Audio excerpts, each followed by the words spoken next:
Mais aujourd'hui, il y a beaucoup qui sont désabusés. Il y a beaucoup qui sont désabusés, qui sont découragés de ces querelles fracticides de leadership entre les leaders. On va finir, M. Dabana. On a que 2 secondes. Concrètement, est-ce que les récentes attaques, on a vu la dernière attaque de Bonoa, est-ce que vous êtes d'accord avec ce qui se passe actuellement sur le terrain?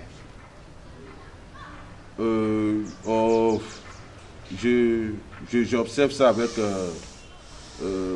beaucoup d'attention quand même, ce qui se passe sur le terrain.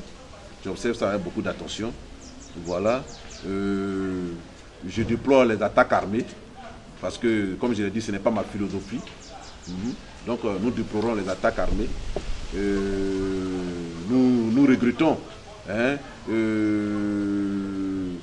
la multiplication de la violence dans notre pays. Voilà. Nous dénonçons aussi cette insécurité galopante aussi dans notre pays. Mais en même temps, nous voulons décliner toute notre responsabilité vis-à-vis de ces événements. Nous n'avons aucun lien direct ni indirect avec tous ces événements en Côte d'Ivoire. Il faut que cela soit su, il faut que cela soit clair. Voilà. Donc, je le dis ici, nous sommes vraiment engagés dans un combat politique. Voilà, dans un combat politique, pas dans une lutte armée. Comment est-ce que vous préparez votre retour en Côte d'Ivoire? Oui, c'est ça, je dis, nous sommes engagés dans un combat politique, pas dans une lutte armée. Voilà. Et donc, c'est pourquoi nous invitons le régime de Ouattara au dialogue. Voilà. Mais pas à n'importe quel dialogue. Voilà. Nous ne voulons pas servir de paravent. Nous ne voulons pas être considérés comme des plaisantins. Nous voulons un dialogue républicain franc, fondé sur les questions hautement stratégiques qui engagent l'avenir de ce pays. C'est pourquoi nous continuons de demander à Ouattara de nous ouvrir les portes de la discussion afin que nous discutions avec lui.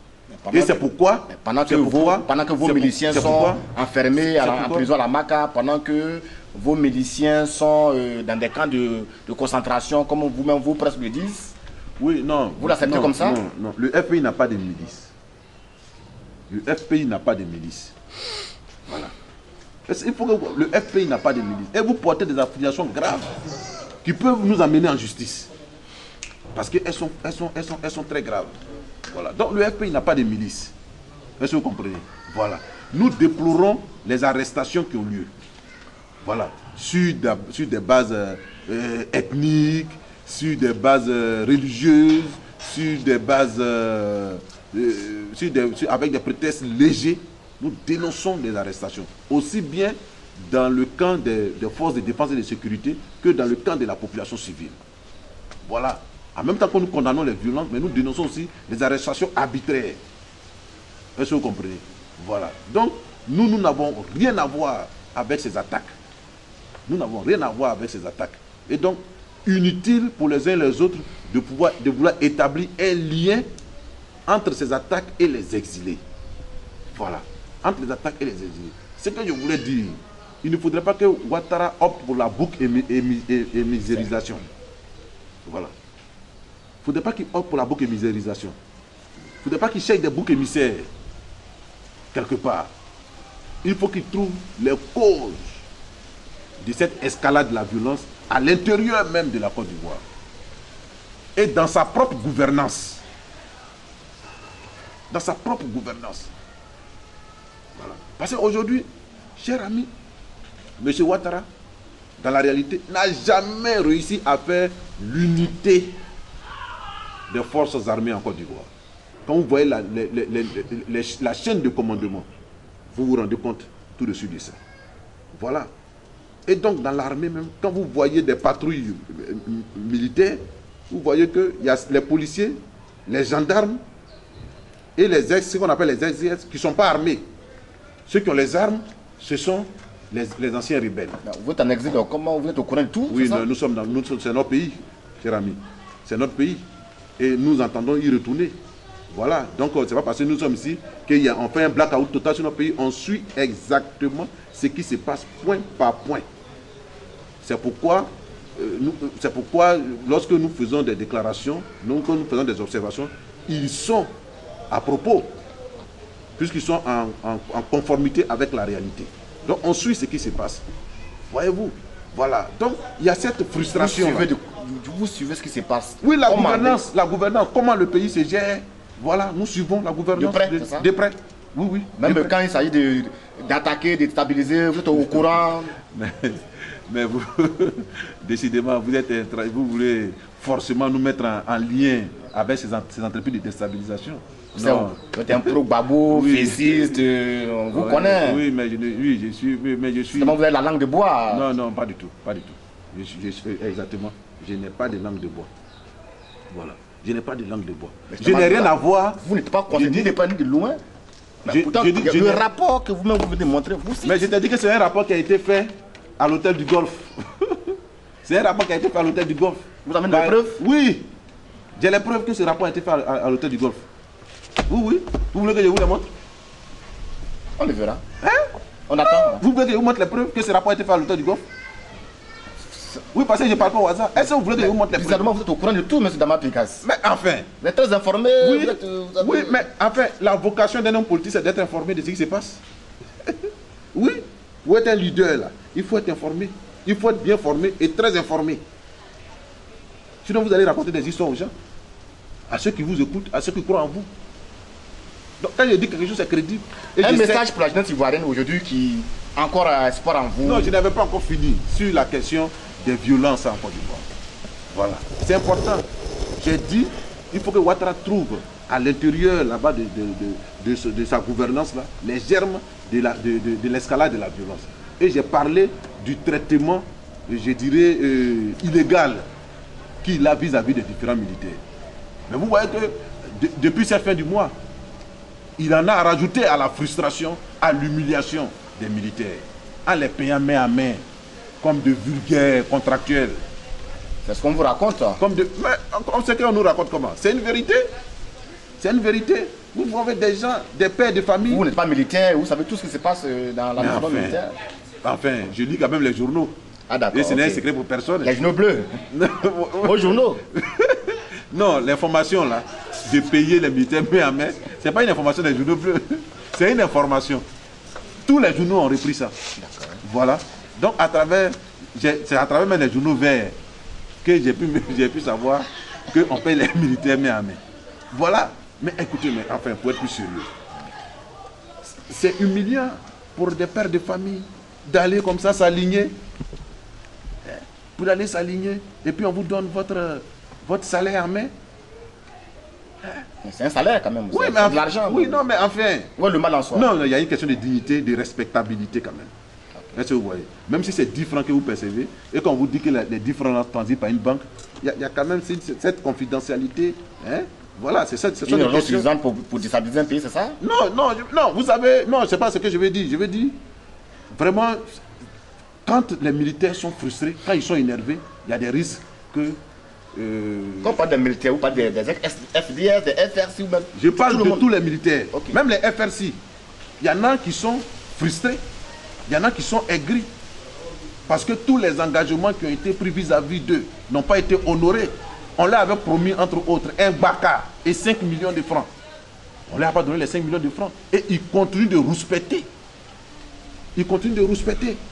Ils continuent de se plaindre. Ils continuent de se plaindre. Voilà. Il y a des supplétifs. Vous faites référence aux événements d'Abobo qui ont lieu tout récemment. Non, ça c'est un exemple parmi tant d'autres. C'est un exemple parmi tant d'autres, ce qui s'est passé à Bobo. Je parle de façon générale. Oui, je parle de façon générale. Donc, vous voyez dans ce que les FS se retrouvent comme le M. Ouattara, c'est possible? Non,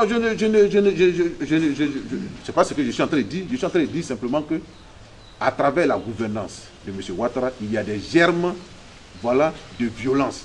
Puisque les militaires, ils ne font pas la politique. Voilà. Donc ils ne font pas les débats. Eux, ils ne parlent pas trop. Ils n'ont pas la parole comme chose. Leur instrument de travail, c'est les fusils. Donc c'est ça qui s'exprime le plus. Voilà. Même quand ils sont fâchés, quand ils veulent parler, ils tirent en l'air. Ça, tout le monde le sait. Voilà. Tout le monde le sait. Mais et ce qui fait se passer à Bobo, vous y croyez? Vous pensez que vraiment c'est des FS qui se rebellent contre leur patron, leur chef? Écoutez. Vous y croyez vraiment? Oui, écoutez, à Bobo. Est-ce qu'il n'y a pas du pro-Babo en dessous? Est-ce qu'il n'y a pas... C'est pas une manipulation? Bon, vous savez, même quand quelqu'un s'est réveillé hein, de mauvaise humeur et qu'il est arrivé en retard, on dit que c'est les probables qui ont fait ça. Voilà. Ouais. Au point où même les crocodiles qui mangent les gens à Yamoussoukro, on y a trouvé des crocodiles pro-Babo, à qui on a oculé du sang de Babo Laurent. Est-ce que vous voyez? Voilà. Donc, les pro-Babo vraiment sont taxés de tous les péchés d'Israël. Sinon, à Bobo, c'est chez eux, comme on le dit souvent, en guillemets. Voilà. Et c'est eux qui ont monté le commando invisible à Bobo. Et c'est eux qui ont armé toute la population d'Abobo. Ils n'ont pas pu reprendre toutes ces armes-là. Voilà. Voilà. Et ce sont ces armes-là qui sont retenues contre eux hier. Hier. Puisque pour une banale opération de salubrité publique, il y a eu des coups de feu. Il y a eu des coups de feu. Parce qu'à Bobo, on ne discute plus. À Bobo, ce sont les coups de feu. Voilà. Puisqu'ils connaissent les gens qu'on appelle FRC. Là. Ils se connaissent. Ils étaient ensemble dans les quartiers. Ils étaient ensemble dans les syndicats des transporteurs. Ils étaient ensemble dans les syndicats de Baka, à la gare. Voilà. La seule différence, c'est qu'eux, ils ont décidé de porter le tri. Voilà. Sinon, chacun a sa dotation. Vous avez pu voir le représentant des insurgés, si je peux m'exprimer ici, des populations, dire que c'est eux qui ont pris les armes. Ils ont pris les armes pour envoyer Ouattara au pouvoir. Voilà. Et donc, ils ont leurs armes encore. Et c'est comme ça. Ils ont armé la population. Aujourd'hui, il y a des armes partout. Il y a des armes partout. Vous dites quoi? C'est bien fait pour sa gueule, M. Ouattara? Eh bien oui. C'est bien fait pour sa gueule. C'est bien fait pour sa gueule. Voilà. C'est le revers de la médaille. Voilà. Et donc, pourquoi vous voulez que je puisse avoir des émotions particulières par rapport au problème qu'il a actuellement? Dites-moi. Revanchard, M. Picasso. Non, ce n'est pas une question de revanche, mais quel intérêt j'ai? Quel intérêt j'ai à regretter ce qui arrive à M. Ouattara? Il a armé des gens qui se retournent contre lui. Quel intérêt moi j'ai à avoir à regretter ça? Rien du tout. Il n'a qu'à gérer ça. Vous êtes amer en ce moment. Je ne suis pas amer. Est-ce que quand vous me voyez, je ne suis pas quelqu'un qui est amer. Je ne suis pas amer, je suis très serein. Je suis très serein. Voilà, et j'ai toute ma raison, toutes mes facultés avec moi. Je ne suis pas du tout revanchard. Voilà, je ne suis pas du tout revanchard. C'est quoi la condition pour M. Picasso de repartir ou de rentrer dans son pays, la Côte d'Ivoire? La question n'est pas une question de M. Picasso. La question est une question collective. Voilà. C'est une question collective. Donc, je pense qu'il y a une plateforme qui a été rédigée par le Front populaire ivoirien et qui établit les conditions d'un retour à la vie politique normale.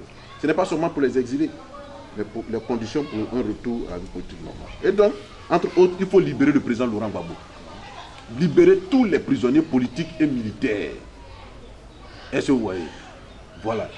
Dégeler les avoirs des cadres qui continuent d'être injustement gelés.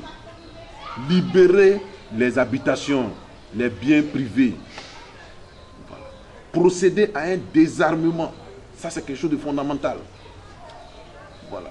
Des milices de ces groupes armés, de ces dozos qui pullulent dans les rues d'Abidjan et qui créent l'insécurité et qui font que plusieurs endroits de la Côte d'Ivoire sont devenus des endroits criminogènes.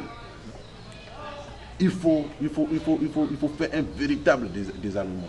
Il faut doter la police et la gendarmerie des moyens adéquats pour lutter contre la... Le FP est au pouvoir, le FP n'a pas pu le faire. Ben si. Vous le regrettez, non? La police et la gendarmerie? Non. Vous parlez de désarmer, les rebelles, tout cela. Vous étiez au pouvoir, les rebelles étaient là, les armes... Non, ce n'était pas le FPI de faire le désarmement. Ce n'était pas au FPI de faire le désarmement. C'était une prérogative qui a été dévolue aux Nations Unies. Voilà. Donc c'est l'ONUCI qui devait faire le désarmement et qui ne l'a pas fait. Mais c'est pourquoi je dis qu'on aura un temps pour faire le bilan de tout ça. Sinon, ce n'était pas au FPI de faire. Nous sommes à la fin de notre entretien.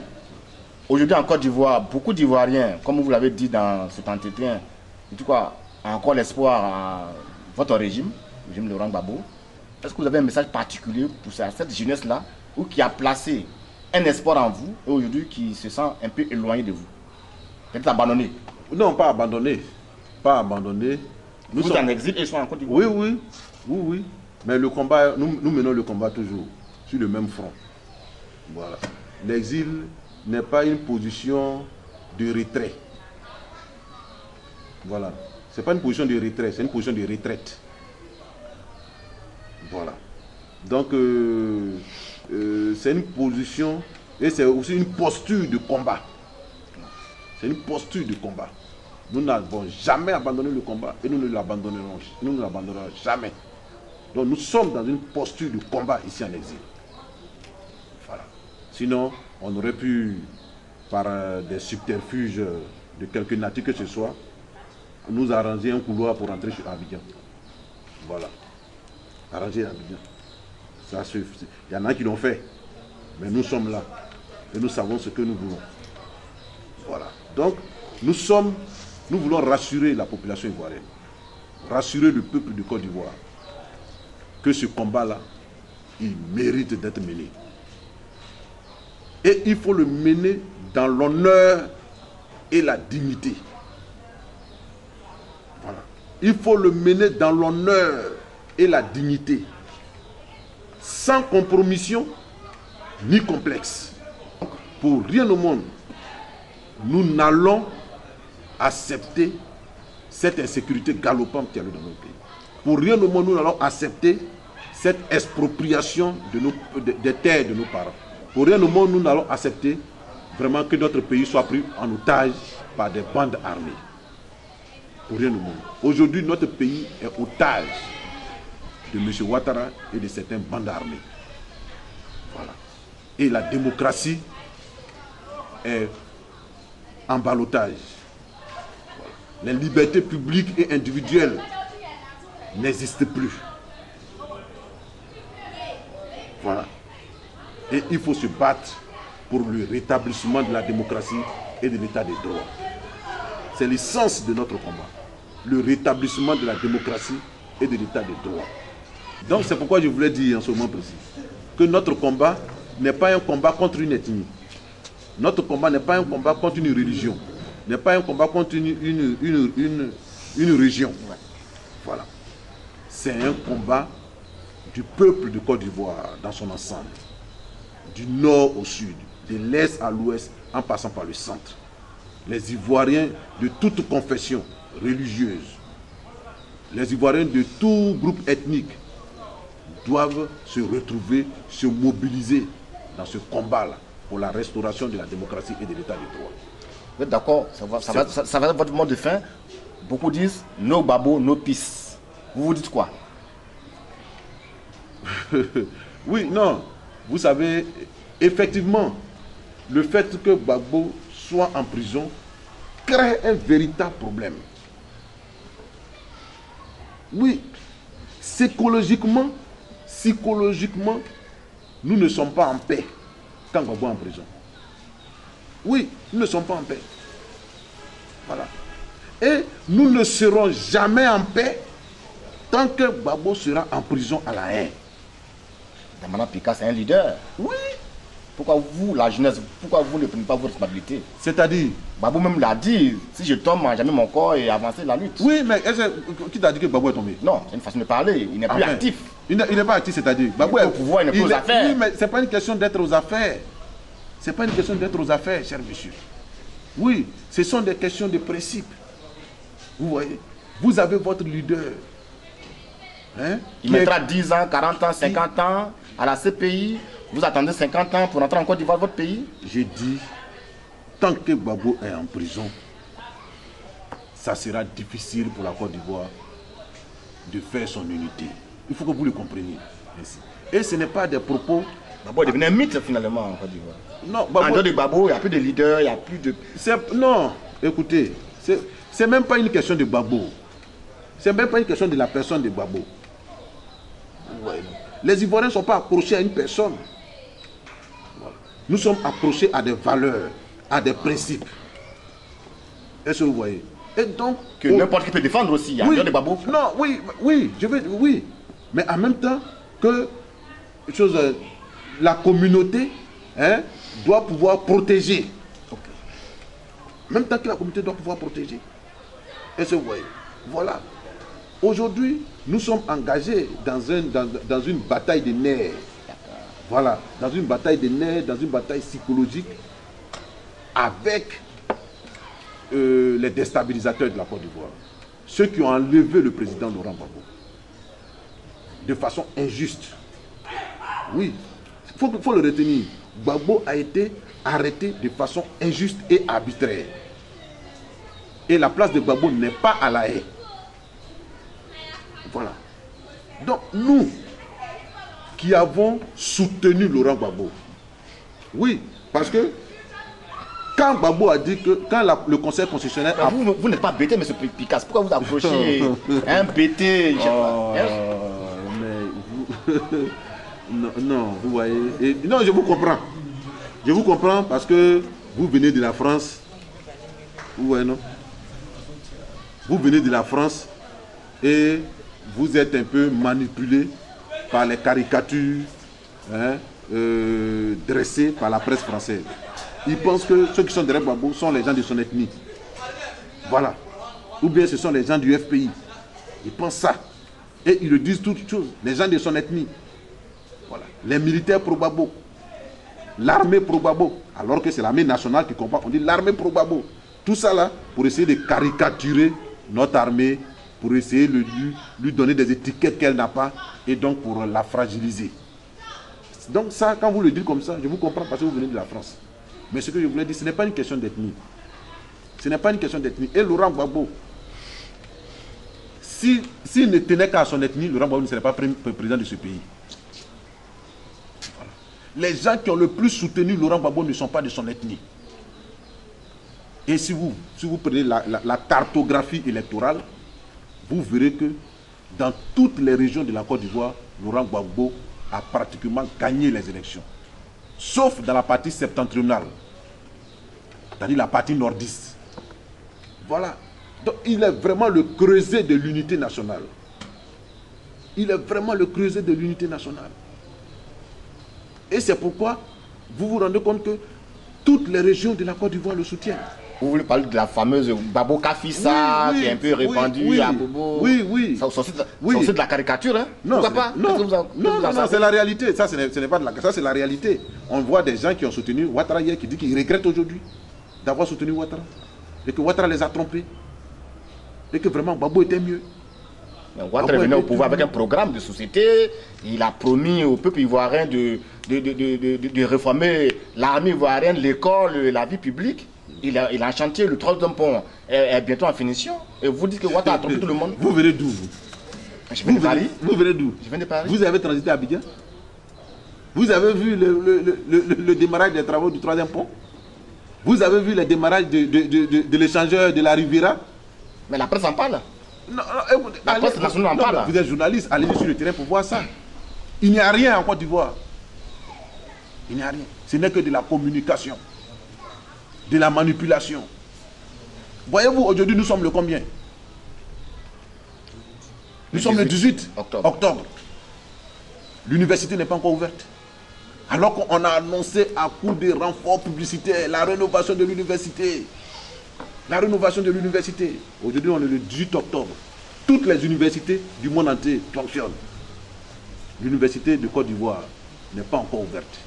Pourtant, c'est de Boaké a subi un coup de pioche. Donc, vous voyez qu'en Côte d'Ivoire, c'est la manipulation. C'est le mensonge. Voilà. Les gens croient que la politique, c'est payer des journalistes pour dire ce qui est faux. Pour dire ce qui n'est pas vrai. Pour donner l'impression que tout va bien. Mais autant de Gbagbo sont en vue aussi avec la presse bleue aussi. Hein. Pourquoi pas? Chacun gouverne comme il peut. Non. Écoutez, la politique a besoin d'authenticité. La politique a besoin de réalisme, de vérité. Puisque, en définitive, si c'est là de régler les problèmes des gens sont des problèmes concrets. Et qui ont besoin de solutions concrètes. Aussi longtemps que vous allez manipuler, que vous allez manœuvrer avec la communication, pour faire croire ce qui n'est pas, mais ça va vous péter un jour au visage. Justement, péter au visage, c'est vous avez trouvé la transition. Beaucoup de jeunes disent aujourd'hui que Picasse, tout le monde, vous qui étiez au devant de cette jeunesse-là en Côte d'Ivoire, vous avez fui le combat, vous l'avez abandonné quel message vous avez à leur endroit? Non, de la jeunesse en général en Côte d'Ivoire. Quelle jeunesse en Côte d'Ivoire qui a dit que moi, nous, on a fui le combat? C'est quelle jeunesse? Quelle jeunesse en Côte d'Ivoire qui peut s'arrêter devant nous pour dire qu'on a fui le combat? C'est quelle jeunesse? Non, arrêtez vos affirmations, arrêtez vos mensonges. Pour une fois, quelle jeunesse qui peut le dire? Vous êtes parti au premier coup de fusil? Non, écoutez, nous avons... M. Gbagbo a abandonné la jeunesse. Non, vous ne connaissez pas l'histoire, vous voyez, et c'est vraiment regrettable. Nous avons fait front jusqu'à la fin. Nous avons fait front jusqu'à la fin. Mais je sais pas si vous n'êtes pas en Côte d'Ivoire que vous racontez ça. Sinon les Ivoiriens ne peuvent pas le dire. Voilà, les Ivoiriens ne peuvent pas le dire. Parce qu'au plus fort de la crise, moi je ne suis pas militaire, au plus fort de la crise, alors que les coups de canon tonnaient, nous étions dans les rues. Nous avons fait cet appel du carrefour de la Riviera 2. Alors qu'à quelque part, à quelques mètres derrière nous... On peut la faire de n'importe où. Hein. Mais je vous dis que j'ai fait mon appel du grand carrefour de la Riviera 2. C'est ce que je vous dis. Oui. C'est ce que je... Non, et puis c'est ce qui est. Je n'ai pas fait ça dans une chambre ou bien quelque part d'autre. Non, j'ai fait ça du grand carrefour de la Riviera 2. Voilà. Et ça n'a pas été un appel clandestin. Et c'était au vu aussi de plusieurs centaines de jeunes Ivoiriens qui peuvent attester que nous étions à la Riviera 2, alors que tout juste derrière nous, là, les forces de défense étaient en train de réduire une poche de résistance des rebelles. Nous aurions pu prendre des balles là et mourir. Oui. Nous sommes, alors que ça tirait dans les rues d'Abidjan, nous sommes partis régulièrement à la RTI. Voilà, pour galvaniser les gens. Même pour chercher de la nourriture, pour recueillir, récolter des vivres pour les militaires. Parce qu'à cause de la crise, la chaîne de distribution alimentaire avait été interrompue. Nous l'avons fait. Savez-vous que moi, mon côté a essuyé des tirs de rebelles, alors qu'on revenait un jour de la RTI. C'est essuyé des tirs. Et nous sommes allés rester avec le président de la République pour lui apporter tout notre soutien. Pour dire que nous sommes là avec lui. Et dans cette maison bombardée, nous y étions. De quelle fuite on parle? Non, peut-être qu'il y a des gens mal intentionnés qui auraient souhaité qu'on meure. Mais on ne mourra pas. Il y a des gens qui auraient souhaité qu'on meure. Moi, je suis téméraire. Je suis courageux. Et je suis déterminé à me battre. Mais je ne suis pas un kamikaze. Et je le dis ici. Je ne suis pas un kamikaze. Je n'ai pas une culture du kamikaze. Voilà. Mais donc, Picasso, je ne sais pas. Est-ce que vous pensez plus à votre famille, à vos enfants, à tout le monde? Oui, non, attendez. Donc, vous n'avez pas peur, c'est ça? Non, ce n'est pas une question de peur. Ce n'est pas une question de peur, monsieur. À certains moments, tous ces sentiments-là vous quittent. La peur, la famille, vous ne savez même pas ce que ça veut dire. Parce qu'effectivement, quand on était dans ces rues pendant que ça tirait... Moi, c'est un individu pour M. Gbagbo? Non, ce n'est pas pour M. Je vous ai dit que ce n'est pas une question personnelle. Ce n'est pas une question personnelle. Le combat va au-delà de Gbagbo. Le combat de la souveraineté, le combat de la liberté, le combat de la maîtrise de notre destin, ça va au-delà de la personne de Gbagbo. Gbagbo est certes celui qui a incarné ce combat à un moment donné, voilà, mais ça va au-delà de lui. Donc ce n'est pas un soutien mécanique à Laurent Gbagbo. Est-ce que vous voyez? Voilà, ce n'est pas un soutien mécanique à Laurent Gbagbo.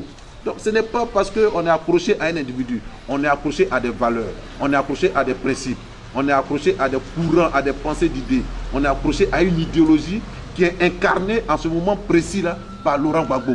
Voilà. Qu'est-ce que vous dites à ces jeunes qui sont au Yuda bien, qui croient toujours en vous, détenus, de résister? Oui, mais on est dans le combat.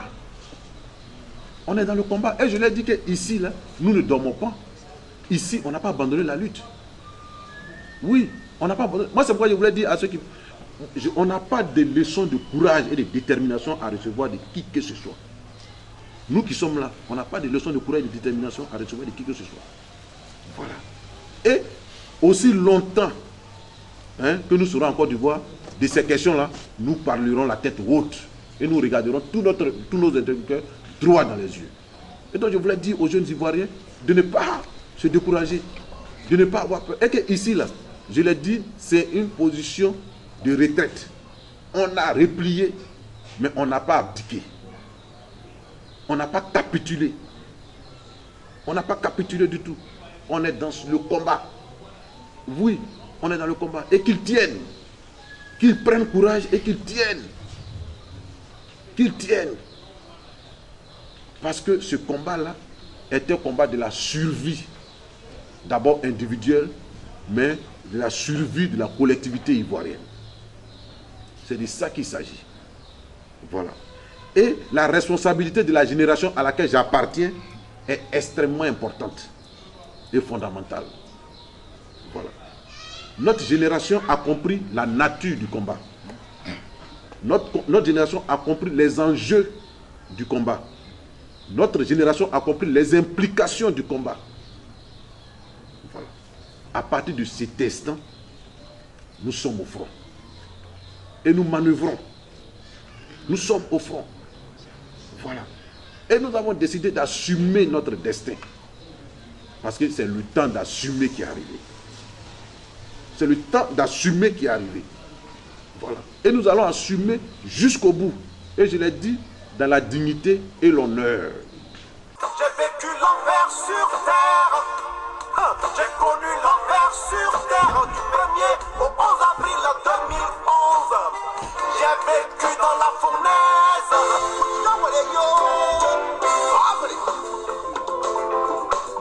Et le bout du grand chef.